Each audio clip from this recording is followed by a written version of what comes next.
Olá! Então, agora a gente vai começar a nossa capacitação nos cuidados na UTI neonatal com o RN prematuro e termo. Então, a partir de agora, vamos ficar totalmente afiados no que diz respeito ao cuidado com o bebê.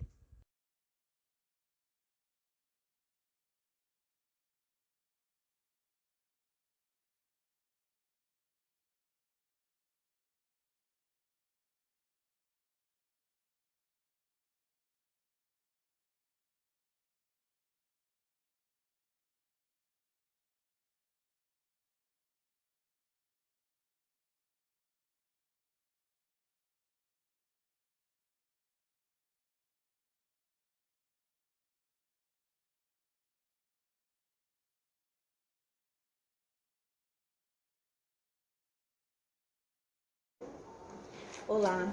Agora vamos falar um pouco sobre a troca de fralda e higiene íntima do bebê. Como devemos trocar o bebê na técnica, tá? Sem prejudicar na mudança de decúbito do bebê, sem prejudicar na posição do bebê, tá? Para trocar, o bebê fez suas necessidades, a gente vai abrir a fraldinha, tá? E limpar com algodão, sem usar a gaze, tá? Porque a gaze é um material áspero que pode machucar a pele sensível do bebê. Então, a gente vai limpar com água morna, sempre da frente para trás, tá? E desprezar sujo, tá? Repito umas 3 vezes até terminar a parte da frente. Terminei a parte da frente, eu vou lateralizar o bebê, tá? Para limpar a parte de trás, tá? Limpar da frente para trás. E desprezar o algodão. Fazendo isso, eu vou estar tirando a sujeira, tá? Da parte menos contaminada para mais contaminada, certo? Aqui, a minha fraldinha já sujou, eu só faço recolher, tá? Coloco a limpinha e volto o bebê para a posição. Vocês observaram que em momento nenhum eu levantei a perninha do bebê, tá? E isso é importante. Por que que é importante? Aqui porque se eu faço esse movimento de levantar a perninha do bebê para fazer a troca da fralda, eu vou estar comprimindo o abdômen do bebê, né? E isso vai estar prejudicando o bebê, tanto na região abdominal, né? Eu vou estar podendo provocar um sangramento abdominal quanto um sangramento intracraniano, né? Então, eu não posso fazer isso jamais. A troca da fralda, eu tenho sempre que fazer a parte, fazendo a lateralização do bebê, ou pro lado direito ou pro lado esquerdo, tá? Nunca levantando as perninhas, principalmente para um bebê prematuro, tá? Que ainda não tem seus órgãos formados completamente. Então, eu fiz a troca, coloquei a fraldinha limpa no bebê, eu retiro a minha luva, tá? Eu posso trocar de luva para mim aplicar a pomada do bebê, tá?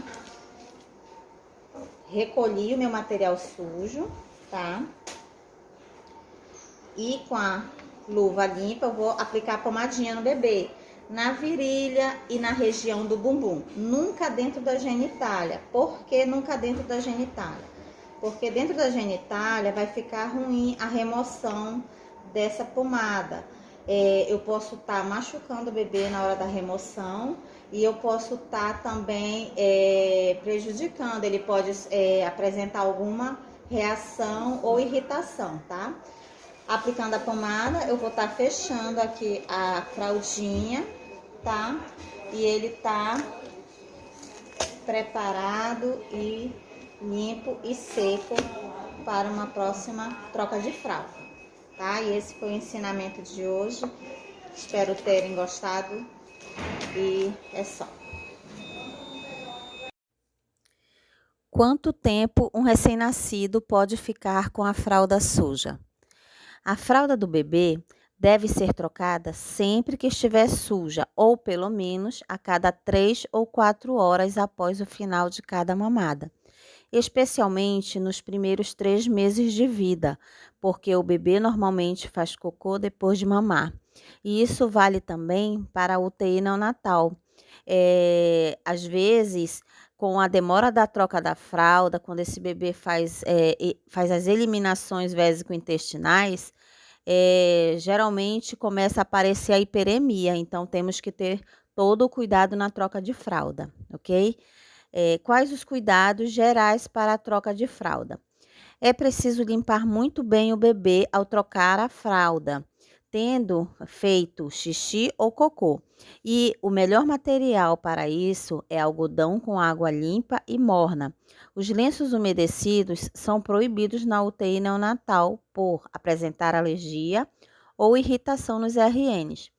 Deve ser usado pomada sem medicamentos, que sirvam apenas como uma camada protetora para a pele e ou pomada para tratamento da assadura, quando já apresenta hiperemia ou lesão. Então, a pele do bebê deve ser higienizada não só quando o bebê faz cocô, mas também nas trocas de fralda, quando faz xixi também. O excesso de xixi acaba também ocasionando a hiperemia, certo? E se não for tratada, pode aumentar essa lesão, ficando com lesões graves. Então, agora nessa figura, a gente pode ver a maneira correta do posicionamento que o bebê deve estar na troca correta da fralda, tá?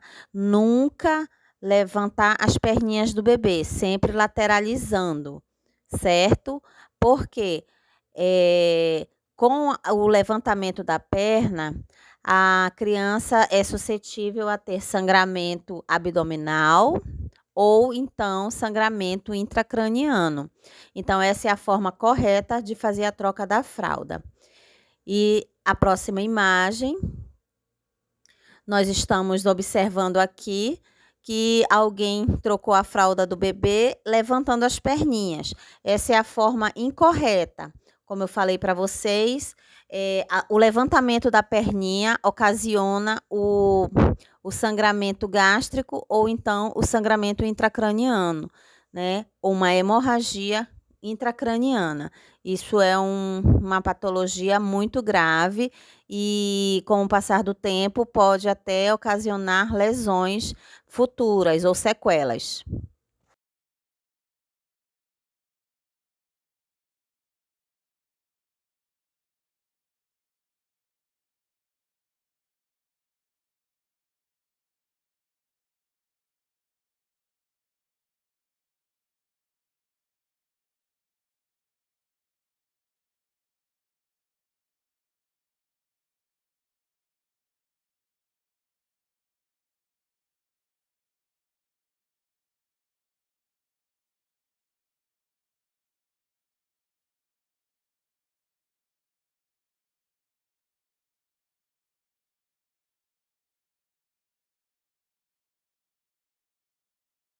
Então, vamos começar o banho no leito de um RN prematuro.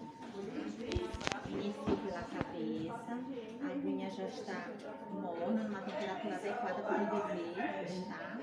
Já apliquei o sabonete e vou lavando levemente, né? Tá? É uma higiene, um banho no leito para esses pequenininhos tem que ser rápido, tá? Não precisa ser demorado esse banho. Então, eu já vou removendo o sabonete. Tendo cuidado para não entrar água no ouvido, tá? Com muito cuidado.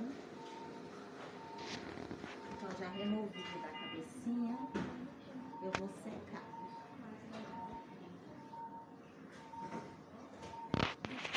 Eu já mantenho sequinho a cabeça, que é para ele não perder calor.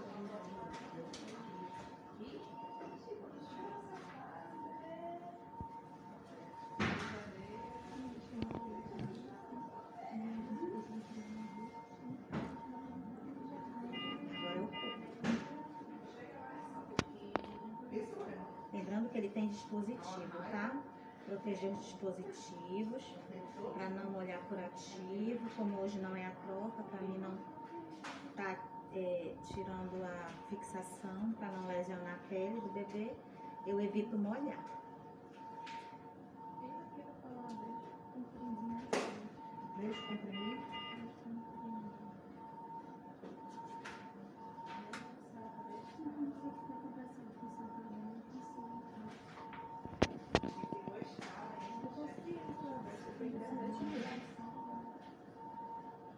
Até a gente fazer o raio-x para confirmar se é ou se não é mesmo. Porque no raio-x tá.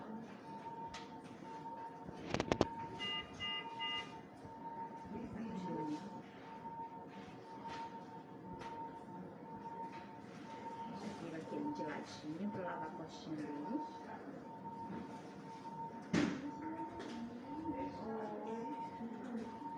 E aqui eu já posso dar uma leve secada, tá? Lavei pronto tudo.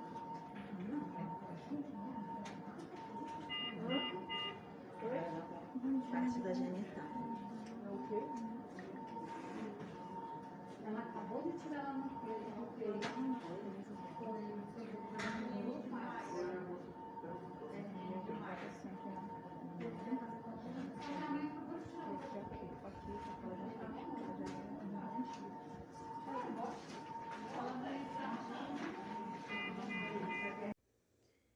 E aqui segue mais duas perguntinhas.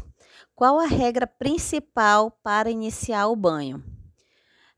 Deve-se dar o banho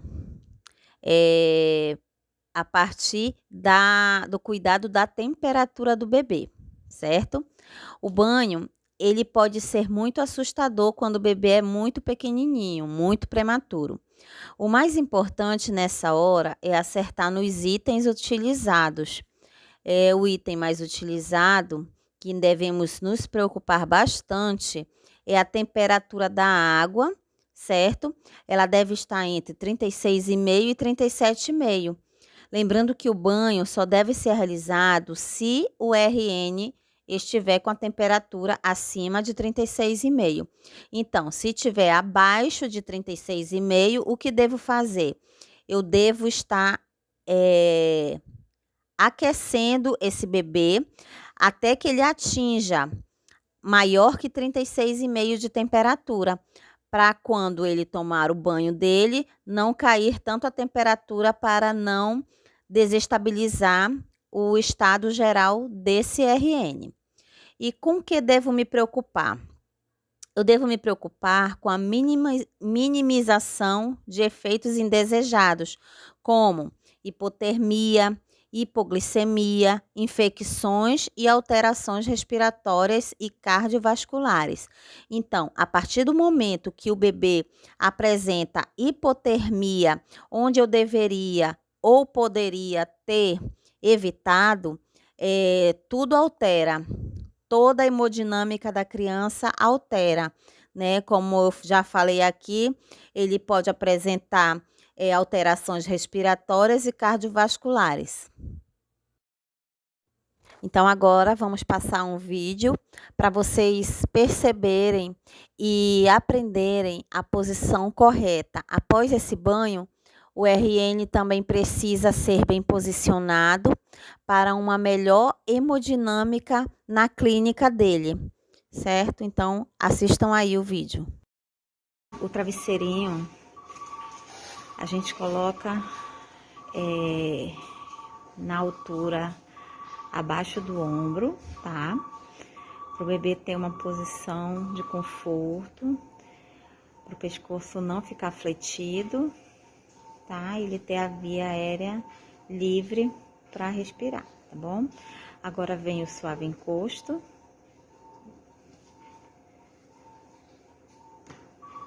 A gente pode lateralizar o bebê, pode também mantê-lo em decúbito dorsal ou pronado também.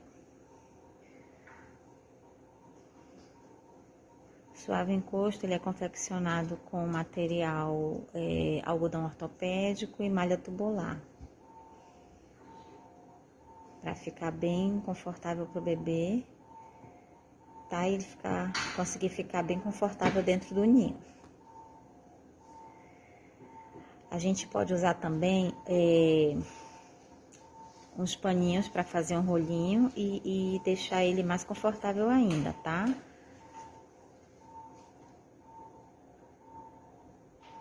Pode usar de improviso, tá? Se não tiver os paninhos, depende de cada unidade, a gente usa o que tem na unidade. Pode usar compressa, pode usar uma fralda de pano do próprio bebezinho, depende da unidade, tá? Aqui a gente tem um lençol, a gente usa um lençolzinho. E deixa ele organizado, preparado para o procedimento seguinte, tá bom? Aqui você pode observar que ele se mantém confortável, tá? Via aérea livre. E é isso. Seguindo com as perguntinhas. Então, como realizar a higiene íntima da menina, né? Muitos ainda não são mamães, ainda não são papais, então tem dificuldade de saber essa diferença da higiene íntima de menina para menino. Então, aqui eu vou mostrar para vocês um pouco da experiência também, né? Como fazer a higiene íntima da menina, tá? Na hora de higienizar a genitália, afaste delicadamente os grandes lábios e passe o algodão com água. A água sempre tem que estar morninha, ok? Faça a limpeza sem medo, pois assim, como no caso do banho, não há o risco de lesionar o ímen. Porém, não faça a higienização com força e nunca utilize hastes flexíveis, como cotonete. Eles podem perfurar o ímen, tá? E uma observação muito importante, tá? Esse detalhe, ele está no sentido da limpeza. Ela deve ser feita sempre da vagina para o ânus, igual à higiene da mulher, para evitar contaminações na genitália e infecções urinárias. Isso porque a uretra da mulher é mais curta do que a do homem e a das pequenas são muito mais curtas ainda. Por isso, a infecção urinária é mais frequente em meninas que em meninos. Então, essa é a grande diferença, tá? O cuidado maior com as meninas pelo encurtamento da uretra, certo? E esse cuidado com o ímen também deve ser levado em consideração e é muito importante você ter esse cuidado na hora da limpeza da região genitália da criança menina. Não menos importante, também temos a higiene da região íntima do menino. Muitos acham que por ser menino é muito mais fácil a limpeza, é muito mais rápido, é prático, mas também tem os seus cuidados especiais, tá? A grande maioria dos meninos nasce com a glande coberta pelo prepúcio. Ela não pode ser movida na hora de lavar, o que na verdade torna essa higienização até mais simples. Tenta-se uma pequena abertura do prepúcio sem forçar e, se houver secreção no local, retirar passando levemente um pano ou algodão embebido com água ou óleo neutro. Na UTI utilizamos o algodãozinho com água morna, certo? E assim, na cabeça das pessoas, acham que todo o menino, né, todo o bebê do sexo masculino precisa ser feito o estímulo, né, puxando o prepúcio, fazendo a massagem para evitar futuras patologias, né? Só que quando o bebê nasce, não pode se fazer esse movimento, essa massagem, certo? Porque pode ser rompido e causar problemas futuros, tá? Então, o que é feito? Só faz mesmo a pequena abertura, né? Puxa de leve, sem forçar, e só para ver se tem secreção ou sujidade, certo? E quais os cuidados que devemos ter com o saco escrotal no banho, tá? Também é um órgão do bebê que também deve ter cuidados, certo? O saco escrotal, ele não precisa de tantos cuidados assim, mas não deve ser negligenciado. Uma das assaduras mais comuns no menino ocorre logo abaixo da bolsa escrotal, pela presença de fezes na região não percebida. Portanto, limpar todo o seu entorno e levantar para higienizar a parte de baixo e não deixar nenhum resíduo de fezes que pode ser acumulado ali, pois as do bebê são mais líquidas que a do adulto.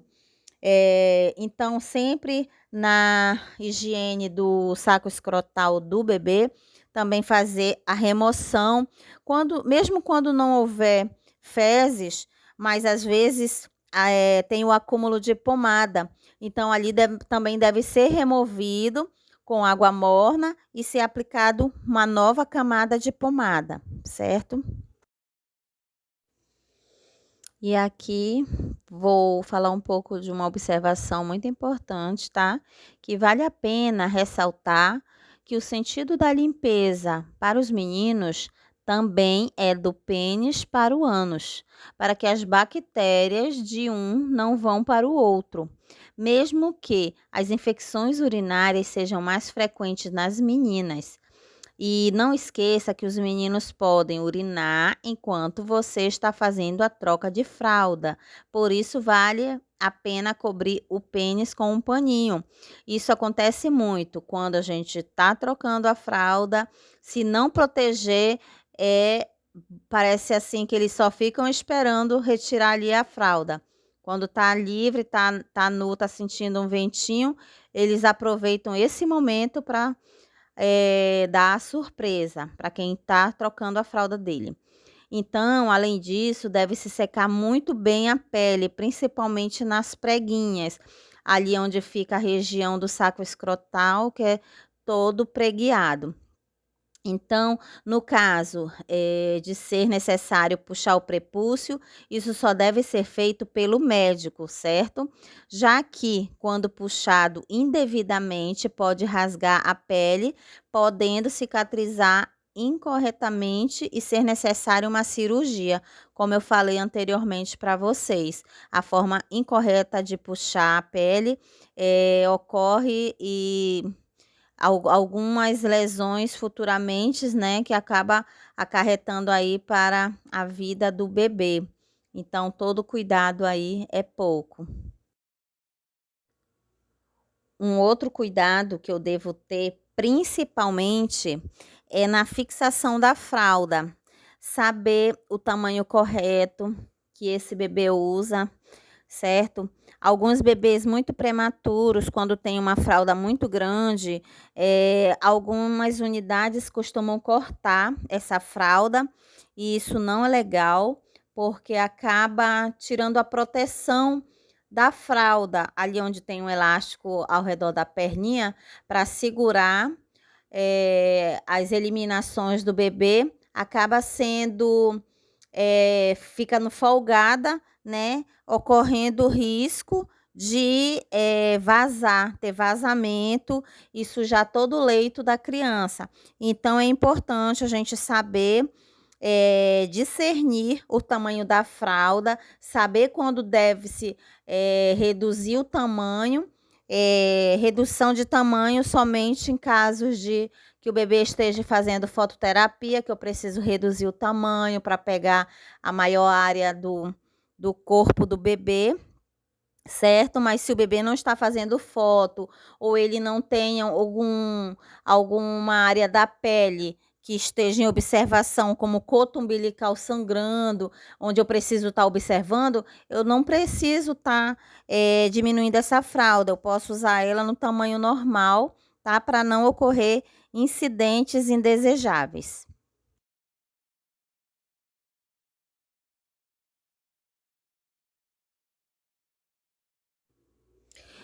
Agora eu devo me perguntar, quando deve ser realizado o primeiro banho do RN prematuro?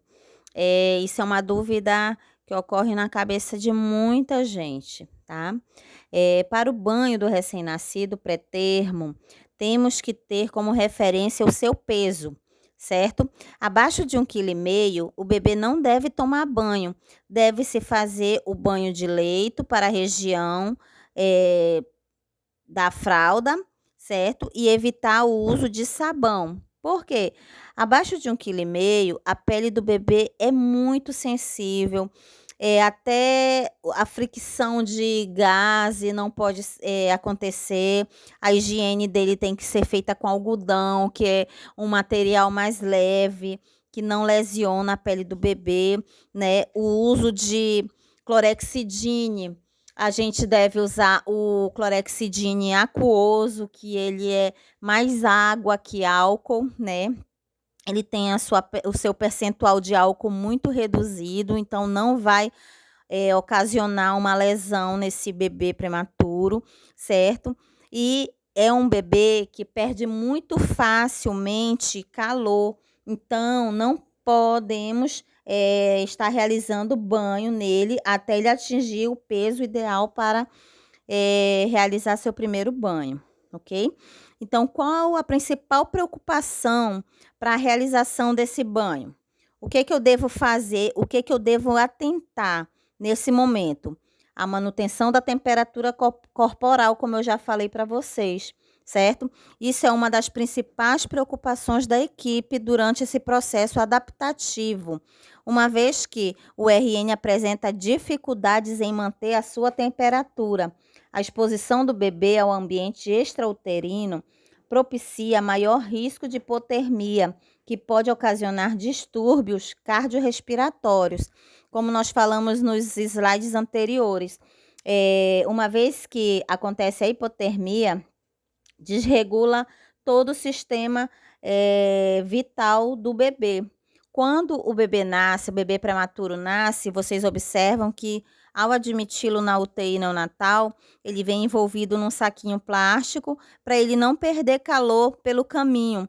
Então, ele só deve ser transportado a partir de que ele atinja uma temperatura adequada, né, para que não haja desestabilização hemodinâmica desse bebê, certo? O transporte é muito importante, né? A manutenção dessa temperatura é muito importante. Então, assim que recebemos o bebê na UTI neonatal, a gente se preocupa primeiramente, certo? Ele já está sendo assistido, tendo ali um apoio respiratório, certo? E o próximo passo é a manutenção da temperatura. Precisamos imediatamente colocá-lo na incubadora já previamente aquecida, certo? E mantê-lo aquecido por um bom tempo para ele não perder peso, não perder calor. E esses são os cuidados principais, né? E atenção nessa realização do banho para RN prematuro, ok? Então, quando o banho não é indicado ao RN? De acordo com informações da Sociedade Brasileira de Pediatria, não é preciso dar banho imediatamente após o nascimento. E o vernix caseoso, que é a camada de gordura que recobre a pele do recém-nascido, não deve ser removido. Então, não é só para RN prematuro. O bebê nasce, ele não precisa, nas primeiras 72 horas, mesmo sendo a termo, tomar o banho, porque ele tem a proteção da pele. Aquela camada é importante, a absorção dela na pele do bebê. Ela é cheia de nutrientes e o bebê vai ficar devidamente hidratado, devidamente protegido com aquela camada de gordura que recobre a pele, certo? E quando devo remover esse vernix, tá? A recomendação da remoção do vernix é que não seja removido, né? Porque ele é reabsorvido pelo organismo. E essa remoção, ela pode ser realizada 24 horas após o nascimento do bebê. Se o organismo do bebê não absorver essa camada de gordura em até 24 horas, tá? Após isso, ela pode ser removida, porque ocasiona também o excesso desse vernix, pode ocasionar queimadura, né, hiperemia. Às vezes, quando o bebê vai para fototerapia, você deve ter o cuidado de fazer a remoção desse vernix, porque ele ocasiona realmente queimadura, certo? Então, esse é o cuidado, tá? Bebê nasceu com vernix, não mexe, não remove por 24 horas. Após isso, já pode remover, principalmente nas axilas, na região do pescoço, na região das coxinhas e virilha, onde acumula mais vernix, aí pode ser removido após 24 horas.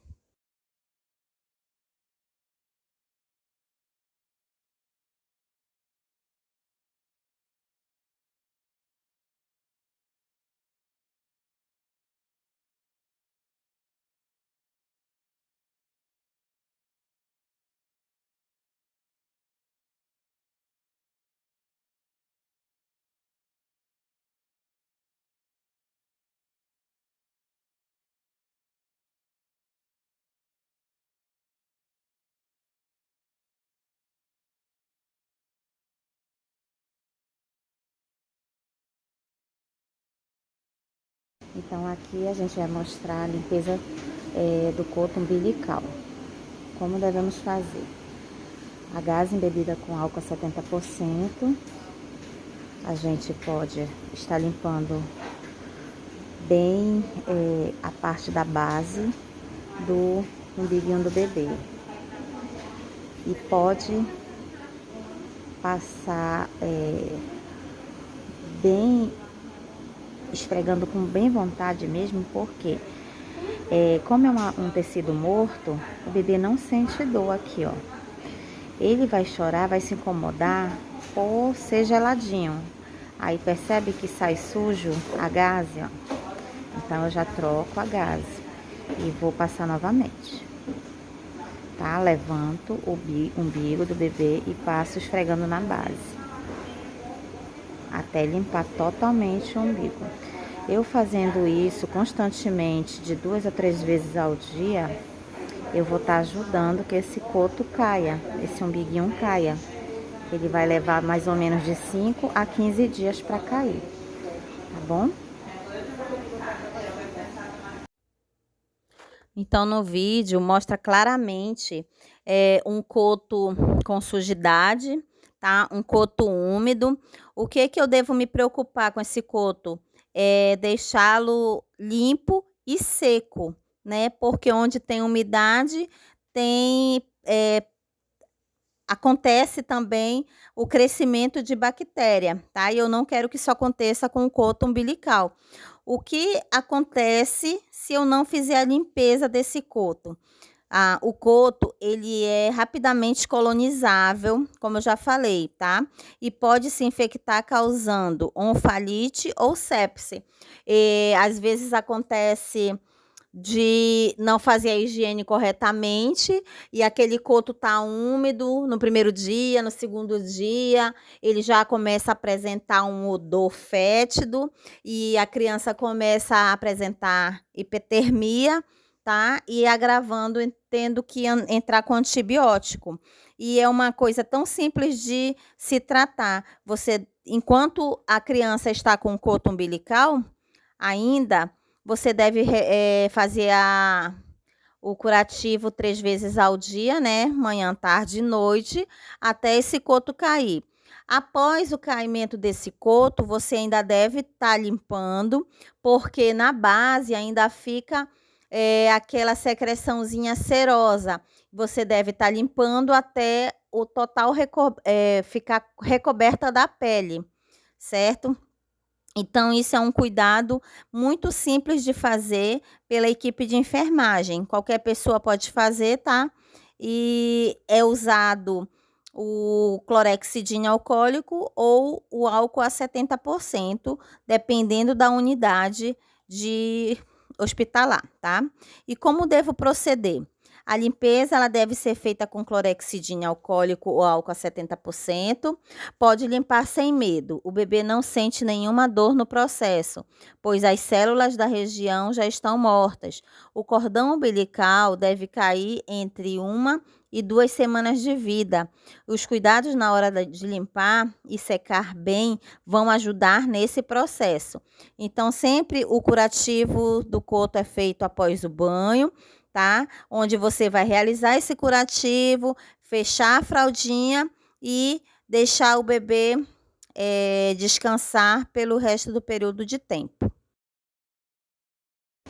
Quando o bebê ainda está com coto umbilical, a fraldinha não pode ir acima do umbigo. A gente pode estar enrolando. Por quê? Porque a gente precisa estar observando esse coto, tá? Tanto em secreção quanto coloração. Observar se esse coto vai cair, se ele está próximo de cair ou não, tá? É importante que ele fique para fora da fralda para melhor visualização e vigilância, certo? Porque às vezes com a secreção às vezes mostra sinal de infecção, tá? Aqui esse coto tá bem sequinho, vai logo cair, mas é importante ficar pro lado de fora da fralda. Nesse outro vídeo mostra a importância de não recobrir o coto com a fralda. Logo no começo do vídeo eu falei da importância dessa fralda, né? Tamanho de fralda. Então, se esse coto estiver apresentando essa secreção, é importante você deixar arejada essa área para não abafar, tá? Porque quanto mais abafado, ele vai esquentar, vai criar uma secreção, vai criar uma cerinha e vai ficar difícil remoção. Então, sempre que tiver ainda com coto, principalmente se tiver com sinais flogísticos, como a secreçãozinha, com aquela cerinha ou sangrando, é importante deixar a fraldinha dobrada para melhor observação desse coto umbilical.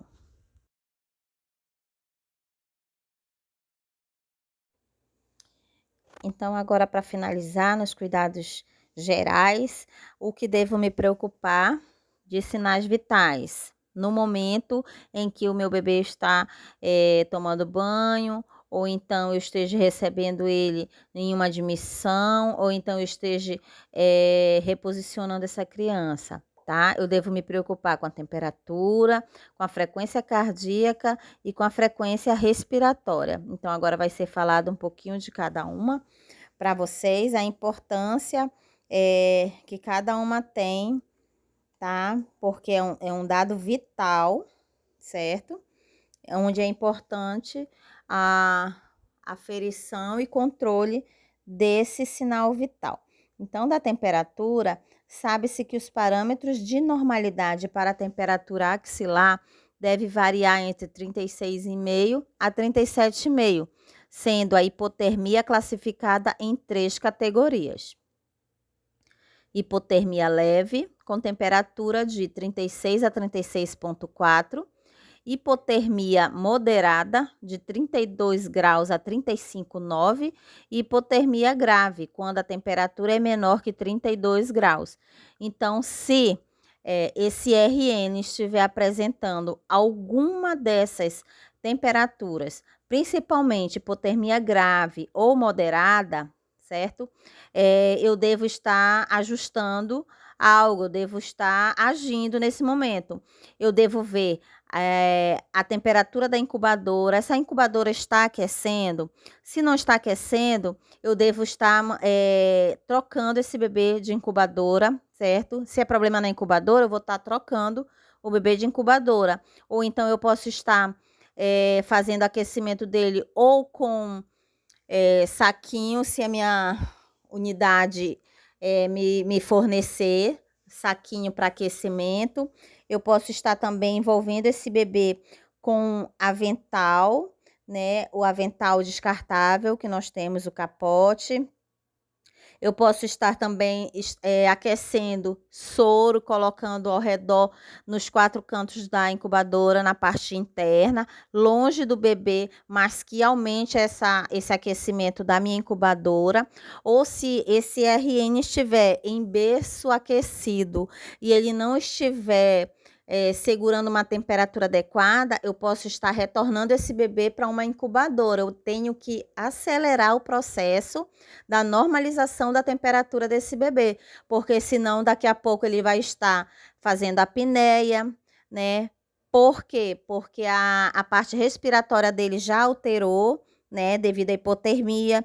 Ele vai estar fazendo bradicardia, porque a temperatura dele está baixa. Então, é um sinal vital, é um controle, assim, essencial, certo? No cuidado do RN. Outro sinal vital muito importante, tá? É a frequência cardíaca. A frequência cardíaca adequada deve variar de 120 a 160 batimentos por minuto. É relacionado à taquicardia quando a frequência cardíaca está mais alta que o normal para a idade, acima de 120 batimentos por minuto nas crianças e acima de 160 em bebês com até 1 ano. A bradicardia ela é classificada quando a frequência cardíaca está mais baixa que o desejado para a idade, abaixo de 80 batimentos por minuto nas crianças e abaixo de 100 em bebês com até 1 ano. Então, normalmente, o que vemos assim nos RNs de uma UTI? Quando a frequência cardíaca está baixa, quando o bebê está fazendo bradicardia, o que devemos atentar? A temperatura do bebê, porque se ele estiver fazendo bradicardia, com certeza, bem provavelmente, ele vai estar com uma temperatura baixa, vai estar fazendo hipotermia, tá? E quando ele está taquicárdico, o que eu posso estar atentando também? Uma temperatura elevada, ele pode estar com febre ou então superaquecido, tá? Ele me responde de 2 formas, tá? Taquicardia para hipotermia e bradicardia para hipotermia, certo? Então, a gente correlaciona as duas, ok? Não menos importante, temos a frequência respiratória, certo? A frequência respiratória normal fica entre 40 a 60 incursões por minuto, tá? Os distúrbios respiratórios dos recém-nascidos, temos alguns termos, tá? Onde me informa a clínica do bebê. Uma taquipneia é uma frequência maior que 60 incursões por minuto. A bradipneia, ela é relacionada ou apneia, né, quando essa frequência está abaixo de 60 incursões por minuto, tá? Quando a criança também apresenta gemidos respiratórios, batimentos de asa de nariz, retrações intercostais, external e chifodeia, supra ou infraclavicular e fúrcula, tá? Isso aqui são clínicas que devemos atentar quando a frequência respiratória está alterada. Então, geralmente, quando ele apresenta algum desses distúrbios, eu devo estar observando se esse bebê precisa ser aspirado, se tem algo como a posicionamento do bebê está impedindo, né, da frequência respiratória estar corretamente, ou se ele está em ventilação, eu devo estar vendo se os circuitos estão bem conectados, se tem algo desconectado do ventilador, e tudo isso é observação geral, tá? Para mim estar controlando aí a frequência respiratória desse RN. Então, para finalizar, quais os cuidados de enfermagem com recém-nascido prematuro? Isso é no geral, tá? Eu devo aspirar sempre que necessário, certo? A secreção nasofaríngea, suspender a alimentação assim que o prematuro demonstrar dificuldade respiratória, tá? Sempre comunicar ao médico, à enfermeira, ou estar verificando realmente se o sensor está conectado, né, à pele do bebê, se o ventilador ou o monitor está realmente seja tudo real, tá? Os parâmetros estejam adequados, tá bom?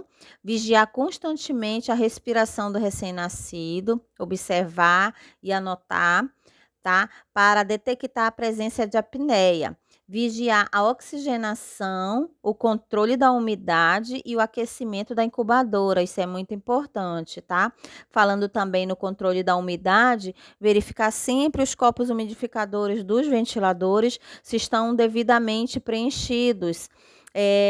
Temos o copo umidificador, ele tem 2 níveis, né? O nível mínimo e o nível máximo, tá? Onde a gente deve estar atentando para isso, nunca deixar secar ou deixar no nível mínimo, porque RN que está em ventilação mecânica acaba sendo prejudicado.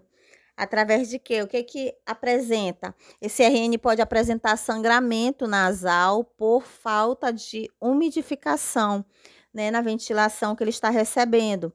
Ele também pode fazer rolha, né? Durante a aspiração, ele começar a insaturar e apresentar rolha, tendo que mudar parâmetro, alterar parâmetro, e é uma criança que vai desestabilizar rapidamente, certo? Então, esse foi os cuidados no geral, o que eu achei mais de importante, assim, para passar para vocês. Espero que tenha sido bem proveitoso, tá? E acredito que a partir de hoje todos iremos estar atentos, né, e vigilantes para o melhor cuidado com os nossos pequenos. Muito obrigada.